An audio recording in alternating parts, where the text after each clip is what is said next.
Good morning dear student. आज हम बात करते हैं भारत की राष्ट्रीय जनसंख्या नीति 2000 के बारे में। यह प्रश्न अपने को दो पुस्तकों में एमए फाइनल के लिए पढ़ना है, एक भारत के भूगोल के लिए तथा दूसरा जनसंख्या भूगोल के लिए। इसके अलावा यह प्रश्न बीए थर्ड ईयर के विद्यार्थी जो भारत का भूगोल द्वितीय प्रश्न पत्र है उसकी 5 यूनिट के अंतर्गत भी पढ़ेंगे। तो अब आज हम भारत की राष्ट्रीय जनसंख्या नीति 2000 के बारे में अध्ययन करेंगे।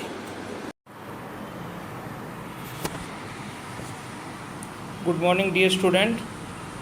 आज हम भारत की राष्ट्रीय जनसंख्या नीति के बारे में अध्ययन करेंगे।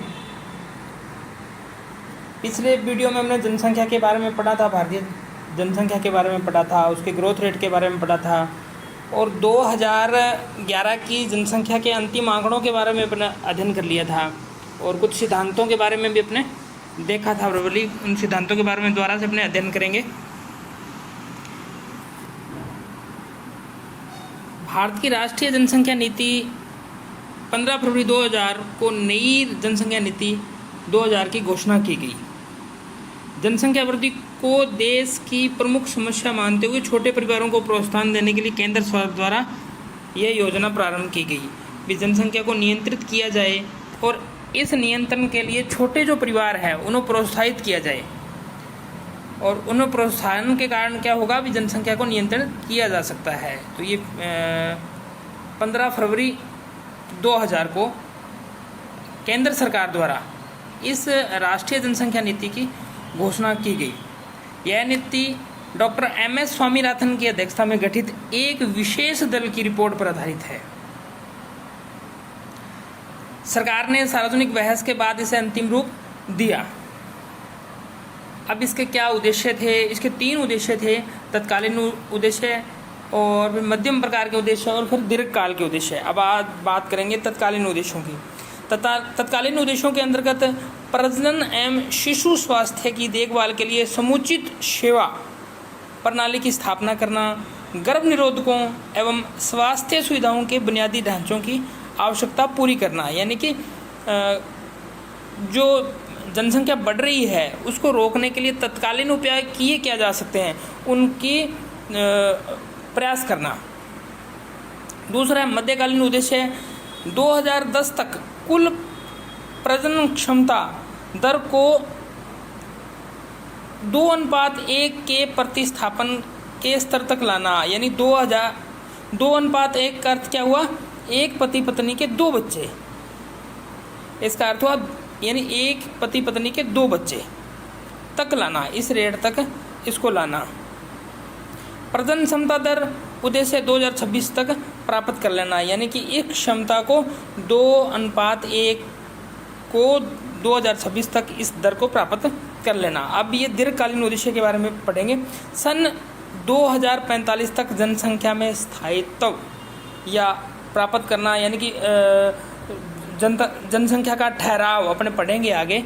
जनसंख्या का ठहराव एक तरह से वो 2045 तक अपने पूर्णता प्राप्त कर ले। अब जनसंख्या नीति की प्रमुख बातें कौन कौन सी थी? बुनियादी शिक्षा 14 वर्ष की आयु तक स्कूल शिक्षा यानी निःशुल्क और अनिवार्य बनाना।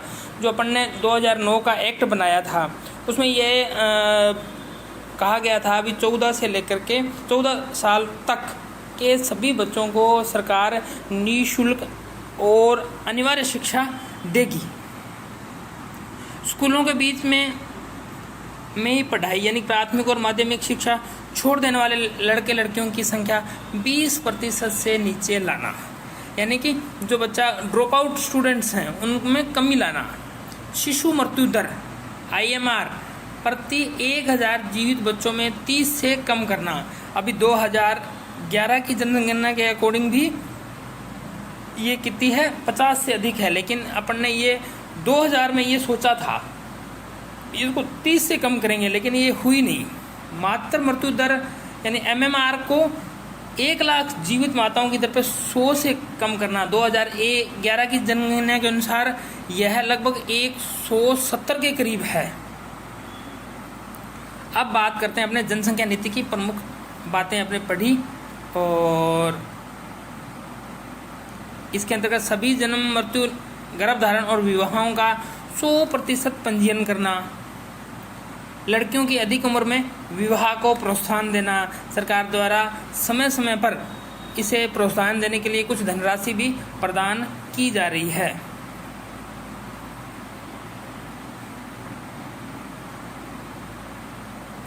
टीकों से रोके जाने वाले रोगों से सभी बच्चों को प्रतिरक्षित करना, संक्रामक रोगों को रोकना और उन पर काबू पाना, प्रजनन और शिशु स्वास्थ्य सुविधाओं को घर घर तक पहुंचाने के लिए भारतीय चिकित्सा प्रणाली की समेकित व्यवस्था करना, ये सब कार्य केंद्र सरकार द्वारा प्रायोजित किए जाएंगे। एड्स का प्रसार रोकने तथा प्रजनन अंग रोगों के प्रबंधन एवं राष्ट्रीय एड्स नियंत्रण संगठन के बीच अधिक समन्वय स्थापित करना, ये कुछ इसके प्रावधान थे।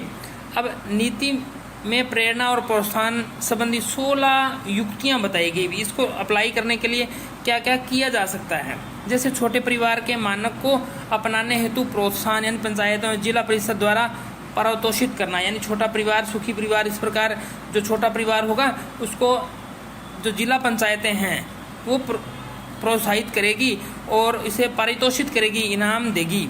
बाल विवाह विरोधी कानून, प्रसव पूर्व जांच तकनीकी कानून का कड़ाई से पालन, 2 बच्चों के प्रतिमान को प्रोत्साहन, नसबंदी की सुविधा को पारितोषित और प्रोत्साहन के जरिए मजबूती देना, यानी कि सारे के सारे ये जनसंख्या नियंत्रण के एक उपाय थे। और जो जनसंख्या नीति की दीर्घकालीन योजना थी भी स्टेब्लिश करने की 2045 तक, उसको ये सारे के सारे क्रियान्वयन करने में सहयोग करेंगे। परिवार नियोजन को एक जन केंद्रित कार्यक्रम बनाने के लिए नीतिगत ढांचा प्रदान करना, 60-80% प्रसव संस्थान अस्पतालों नर्सिंग होम में हो और 100% प्रशिक्षित लोगों द्वारा कराया जाना, तभी ये मातृ मृत्यु दर और शिशु मृत्यु दर में कमी आएगी। अब इसके लिए एक आयोग की स्थापना की गई। इस आयोग के अध्यक्ष होते हैं माननीय प्रधानमंत्री जी होते हैं। इसके आयोग के कार्य यानी राष्ट्रीय जनसंख्या आयोग के कार्य देखिए, राष्ट्रीय जनसंख्या नीति का क्रियान्वयन, यानी जो नीति बनाई इस नीति का क्रियान्वयन कौन करेगा? राष्ट्रीय जनसंख्या आयोग करेगा। किसकी देखरेख में करेगा? प्रधानमंत्री की देखरेख में करेगा। और उनकी सब बातों की समीक्षा करेगा, निगरानी करेगा और उसको कोई अन्य उसको त्रुटि लगे तो उसे निर्देशित करेगा।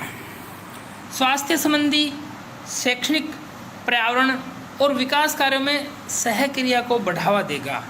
कार्यक्रमों की योजना बनाने व उसे क्रियान्वयन करने में अंतर क्षेत्रीय तालमेल को बढ़ावा देने के लिए इस जो राष्ट्रीय जनसंख्या आयोग है वह अहम भूमिका निभाएगा। ये राष्ट्रीय जनसंख्या आयोग के काम थे।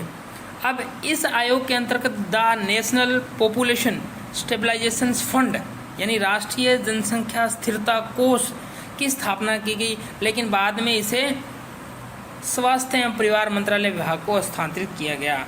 यानी कि ये थी अपनी जनसंख्या नीति जिसको हम सबने पढ़ा। और इसके बाद में जनसंख्या नीति के बाद में जनसंख्या से संबंधित सिद्धांतों के बारे में अपने अध्ययन करेंगे। कुछ सिद्धांत है जनसंख्या के, उनके बारे में अध्ययन करेंगे। आज इतना ही, धन्यवाद।